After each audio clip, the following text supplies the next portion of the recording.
ये जो video recording डाली है परमेंद्र ने स्वामी शैलेंद्र सरस्वती की, मुझे लग रहा है ये ओशो सन्यासी हैं।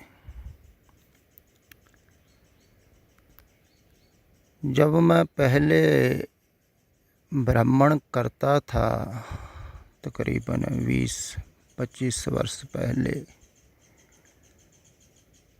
तब मुझे कुछ ओशो सन्यासी भी मिले थे। तो एक बार एक ओशो सन्यासी अपने पुराने मित्र के आश्रम में ले गया। वहाँ वो बहुत प्यार से मिले, बातचीत की, तो बड़ी प्रेम की बातें करते रहे। जब हम उठ के वापस आने लगे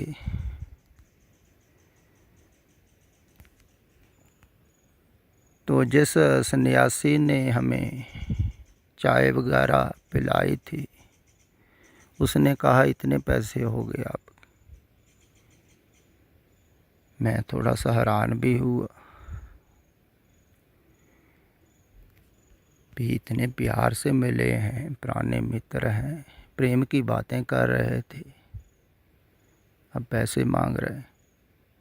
लेकिन वहाँ पर बस नहीं हुई, वो स्वामी जी कहने लगे वो बिस्कुट के रह गए, वो भी दिए थे ना तुमने ला के बिस्कुट।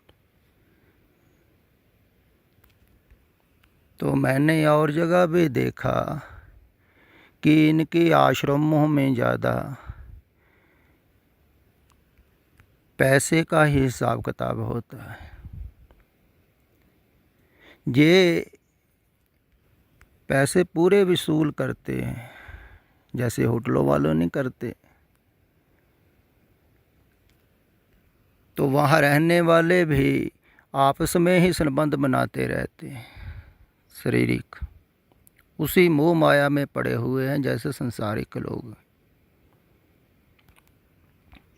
तो ज़्यादातर जो रजनीश के पास रहने वाले थे साधक, उन्होंने आश्रम खोल रखे हुए, तो उनको ही सुन सुन के, पढ़ पढ़ के, विचार विचार के, कुछ अपना मिला के साथ में तो प्रचार कर रहे हैं। इसीलिए ये त्याग की बात नहीं करते हैं। इनके आश्रमों में भी बहुत लोग जाते हैं, क्योंकि वहाँ मनोरंजन की भी सुविधा है। आदमी मनोरंजन भी चाहता है ना, वहाँ नाचना गाना सब मनोरंजन हो जाता है, पिकनिक जैसे हो जाता है। साथ में ध्यान कर लेते हैं, दोहरा लाभ, धार्मिक लाभ भी लेते हैं लोग। जैसे अक्सर आपने देखा है गर्मियों में लोग जाते हैं ना पहाड़ी तीर्थ स्थानों पर, वो ज़्यादातर घूमने जाते हैं, लेकिन घूमने का नाम नहीं लेते हैं। वो कहते हैं हम तीर्थ स्थान पर जा रहे हैं यात्रा करने। तो घर वाले भी नहीं रोकते, धार्मिक कर्म करने जा रहे, तो दोहरा काम हो जाता है, घूमना भी हो जाता है, तीर्थ यात्रा भी होगी। तैसे ये साधना करने वाले हैं,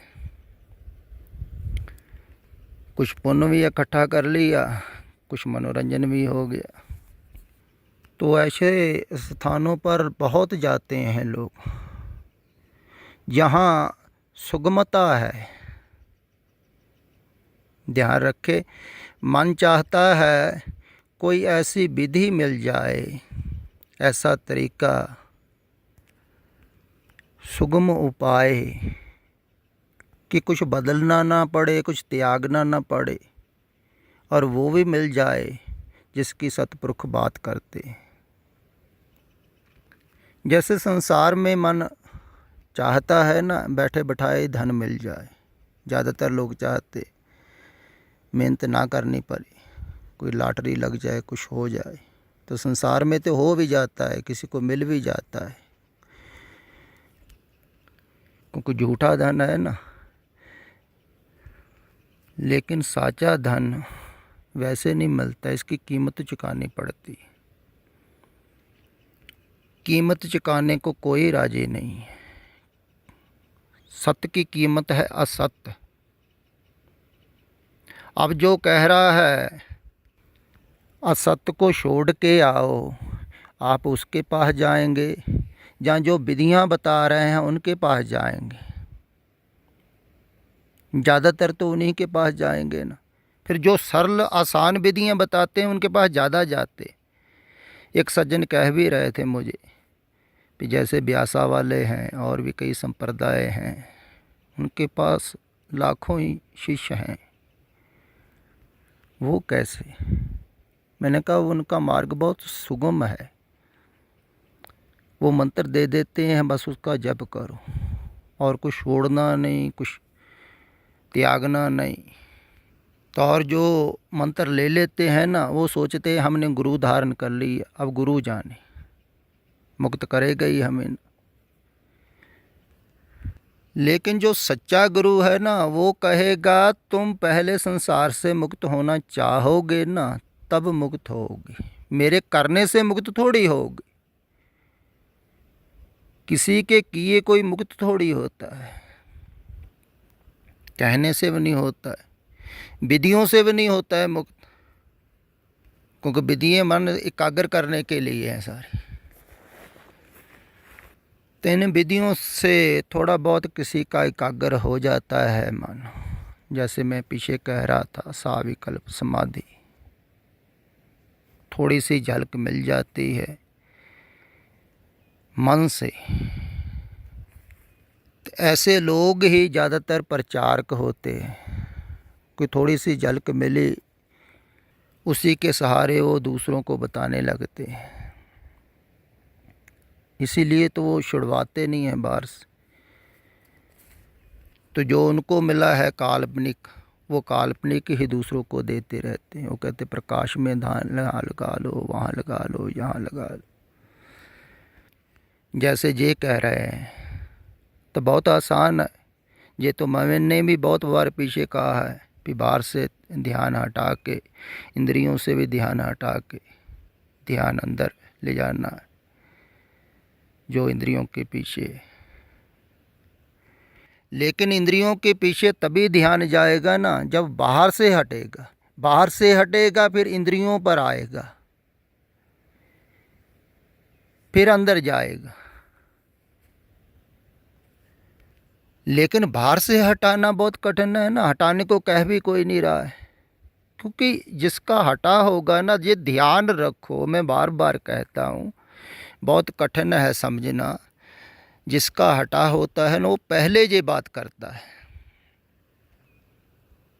वो कहता है जो प्राणी ममता तजय लोभ मोह अहंकार, कहो नानक आपन तरे औरन लेत उधार। ज्यों सुपनार पेखना ऐसे जग को जान, इनमें कछ साचो नहीं नानक बिन भगवान।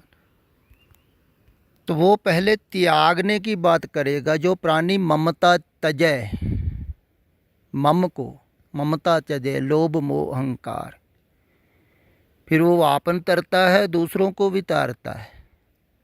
लेकिन तजने की बात तो कोई कह नहीं रहे। तो वो प्रथम में ही ये बात कहेगा कि वो कूड़े टूटे पाल। देखो, वो कूड़ की पाल बताएगा कि कैसे टूटेगी। पहले कूड़ क्या है? कूड़ की दीवार। संसार की तरफ ध्यान लगने से आपके अंतःकरण के ऊपर एक विचारों की दीवार बन गई, झूठी दीवार, सोचने से बन गई। उसको तोड़ना है। तो वो ध्यान बाहर लगा हुआ है, इसीलिए बनी है। विचार कर रहे हो आप, तो ध्यान बाहर से हटेगा, फिर ही अंदर आओगे ना इंद्रियों के पास।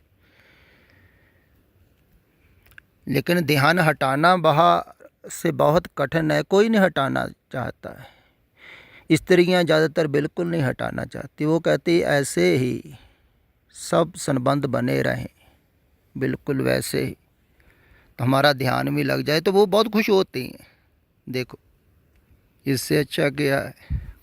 कुछ छोड़ना नहीं, कुछ त्यागना नहीं, बस ध्यान करते रहो, ध्यान लग जाए। ध्यान लग भी जाता है कईयों का, ये भी बात ख्याल में लो। जैसे मैं पीछे कह रहा था ना, साविकल्प समाधि से कुछ लोग निर्विकल्प समाधि में भी चले जाते हैं अगर कोई ध्यान करता ही रहे।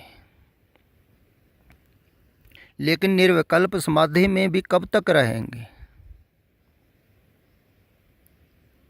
क्योंकि वो भी कर रहे हैं ना। तो जो आदमी कुछ कर रहा है वो थक जाएगा। इसीलिए जो साधना करते हैं वो कहते हैं हमारा मस्तक भारी होने लगा, सिर भारी हो जाता है, किसी का दर्द करता है, क्योंकि वो कर रहे हैं, कुछ क्रिया कर रहे हैं, लगा रहे हैं ध्यान। तो लगाने वाला थकेगा ही। चाहे निर्विकल्प समाधि है, वही तो लगा रहा है ना, वो थक जाएगा। तो जब भी उठेगा एकदम मन दौड़ेगा संसार की तरफ। ऐसे ही तो ऋषि मुनि भाग गए थे संसार की तरफ। बहुत समय से बैठे रहते थे निर्विकल्प समाधि में, लेकिन जब इस संसार में आकर्षण पैदा होता, कोई स्त्री गुजरती, उसके पीछे चल पड़ते। देखो संसार छूटा नहीं ना, मोह माया का त्याग नहीं हुआ, जाना नहीं सपना है। बहुत समय तक साधना करने के बाद भी, जंगल में रहने के बाद भी, ध्यान करने के बाद भी फिर भटक जाते। कमाल की बात, छुटकारा नहीं हुआ बाहर से, समाधि तो मिल गई। ऐसे ही कहते हैं ना, एक जोगी अमृतसर सरोवर से निकला था। जब खुदाई हो रही थी ना, तो एक बहुत बड़े मट में बंद था, नीचे दबा हुआ। जब उसको निकाला तो उसका शरीर तो बिल्कुल निर्बल हो चुका था, बोलने के भी काबिल नहीं था। वो सिर्फ थोड़ा थोड़ा देख रहा था आँखों से। तो देखने से ही उसने गुरु साहब से कुछ पूछा, कुछ इशारों से, कि मैं बहुत समय का यहाँ बैठा हुआ है, मेरे गुरु बैठा गए थे ध्यान में, तो आप कृपा करो, मुझे मुक्त करो अब। तो गुरु साहब जी कहते हैं फिर अगले जन्म में होगा तू मुक्त। देखो कितने समय से बैठा हुआ है ध्यान में, फिर भी मुक्ति नहीं, क्योंकि वो कर रहा है ध्यान, कर्तापन बना हुआ है ना। तो जब तक कर रहा है ध्यान, तब तक कर्तापन बना है, तब तक वो संसार में भटकेगा वापस। तो सहज समाधि में वो जाता है जिसका पूरा संसार से ध्यान हट जाता है। सहज समाधि का अर्थ हुआ होता है कुछ करता नहीं है। सहज समाधि वाला वो कर्तापन को गिराता है। जब कर्तापन गिर जाता है तो वो सहज हो जाता है, वो फिर कुछ करता नहीं है, ना संसार में करता है कुछ, ना अध्यात्म में कुछ करता है। वो कर्तापन को गिराता रहता है, मैं को गिराता रहता है, ऐसा बोल सकते। तो सहज समाधि में तो वो जाता है। लेकिन ज़्यादातर साविकल्प समाधि थोड़ी देर के लिए जो लगती है उनमें जाते हैं, वो भी बहुत कम है। ज़्यादा प्रचारकों को बिल्कुल नहीं पता है समाधि का, ध्यान का। कुछ हैं जो साधुओं के पास जहाँ कोई साधना करता रहा है तो उसकी थोड़ी देर के लिए स्थिरता हो जाती है, तो उसी के सहारे वो दूसरों को बताने लगता है। तो कोई विरला है जो आगे निर्गुण में जाता है, निर्विकल्प समाधि में जाता है कह लो। तो इसके आगे तो फिर गुरु कृपा द्वारा जाया जाता है, क्योंकि मैं को खुद नहीं छोड़ा जा सकता है। कोई अगर छोड़ेगा भी, मैं खुद को छोड़ दिया, वो छोड़ने वाला बच जाता है पीछे, वो खड़ा रहता है, वो कहता है देखो मैंने सब कुछ छोड़ दिया, तो मैं तो मौजूद ही है छोड़ने वाला। जैसे बलविंदर सिंह कह रहा है पीछे कि परमिंदर कहता है कि मैं साक्षी हो गया हूँ, अगर साक्षी हो ही गए हो तो फिर इन उलझनों में क्यों पड़े होगे हो, क्यों सुन रहे हो। ये साक्षी जो हो गया है उसके लिए थोड़ी है ये जो बातें, जो बाहर जो भटक रहा है उसके लिए है जी। जो साक्षी हो जाता है जो वो ऐसी बातें थोड़ी सुनता है, उसको सुनने की क्या ज़रूरत। उसको तो अंदर से रस आने लगा, वो क्या सुनेगा बाहर से, वो ना सुनता है ना पढ़ता है कुछ। उसको पढ़ने सुनने की ज़रूरत तो थोड़ी है बाहर अब कुछ। तो ये जो अभी सुन रहा है तो इस सुनने से ही पता लग रहा है कि अभी नहीं, साक्षी नहीं हुआ है, अभी ध्यान बाहर भटक रहा है।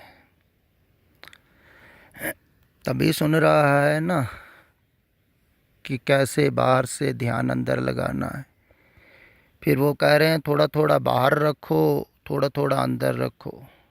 जो अंदर से बाहर को देखने वाला है आँखों से, कुछ उसमें लगाओ कुछ बाहर में लगाओ।